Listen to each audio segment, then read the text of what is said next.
People used to whistle. But I think my grandma Faye was trying to say that people used to whistle often and thusly were a little bit better at it. My name's Nick, my last name's Shoulders, and I appreciate y'all for joining me on this country whistling tutorial. I was lucky enough to get raised by some pretty darn good whistlers, and I figure what better way to pass those skills than to come out here on the World Wide Web and tell you all about it.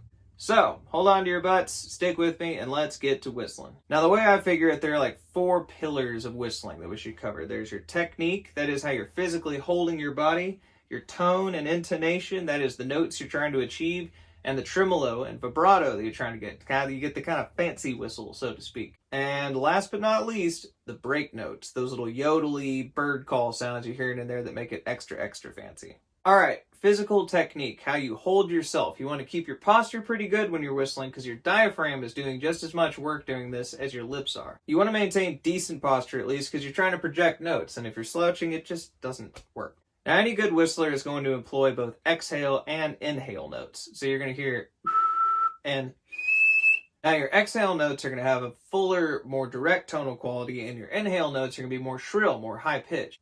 That's fine.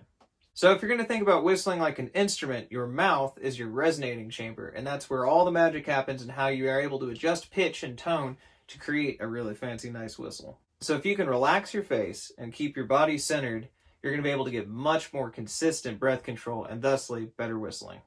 All right, tone and intonation. You want to get your notes right because, by God, who wants to hear somebody whistle wrong? It's really just the worst thing in the world. Now, we didn't have these coming up, but this is a snark tuner, and you can get a tuning app on your phone or whatever, but find a note, and it'll tell you what you're doing right or wrong. It has a microphone feature on there, and it's pretty handy. But of course, if you're trying to accompany an instrument, a banjo, guitar, piano, whatever. Now, with tone and intonation, you're trying to stick the note. When I say stick the note, I mean get the muscle memory between your ear and mouth wired to the point that you don't have to think about these notes, and they land right every single time.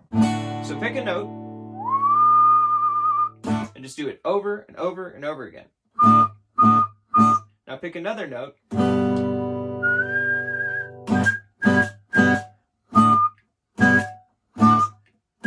So you can wire your brain to make it so that that is not a hard decision. It happens pretty much instinctively. Whenever I hear people complain about whistlers, and usually they're complaining about dudes whistling really loud, it's because they're just no good at the intonation. If you can practice a note, find that note, you will guarantee not to piss off your neighbors, as much at least. Okay, so tremolo and vibrato. To go from a nice, well-rounded note like that to a nice, fancy note is your tremolo and vibrato. Now, we talked about the mouth being a resonating chamber. Well, you can rapidly change the size of that resonating chamber back and forth. You're physically altering the sound wave as it moves through the air. So, let's take this note, for example. What you're actually hearing is, and that's the position of my tongue and the sides of my mouth altering very slightly, and it creates that buzz, which is what creates the perfect vibrato and tremolo. And you can have a little hum underneath it, you get kind of an organ effect. But that's neither here nor there. So, once you got those fundamentals down, I think we're ready to move on to the break notes, the really fun stuff. And, this is just a theory, but I kind of feel like maybe this is where country whistling and regular whistling differentiate. Because with these break notes, you're really kind of starting to impersonate bird calls in a really particular way that I didn't really master until I started applying this to bird calls. So maybe there's a connection there. I don't know. So, for example, with something like a whippoorwill call, you really can't achieve that without the break note. And in my mind, that extra little bit of intricacy adds that bit of connection to nature and to an environment that ties this music to the rural South specifically. Now, I think the best way to achieve and maintain the break note in your whistling is to think about your tongue as sort of a trombone slide.